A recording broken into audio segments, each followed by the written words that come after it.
தென்னைமரம் ஏறும் கருவி யூஸ் பண்ணி காட்டுறோம் பாருங்கள். இது இப்போ வாங்கி சேல்ஸ் பண்ணுறோம். இதுவும் ஒரு பக்கம் நம்ம ப்ரெஸ் பண்ணிவிட்டு இன்னொரு பக்கம் நம்ம கையில் தூக்கி வச்சுட்டு போகணும்.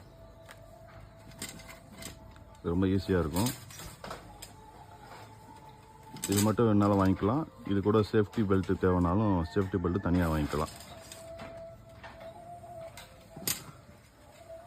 சேஃப்டி பெல்ட் இல்லாமல் இது மட்டும்னா 3500 வரும். கருவி மட்டும்னா. சேஃப்டி பெல்ட் வேணும்னா எக்ஸ்ட்ரா 700 வரும்.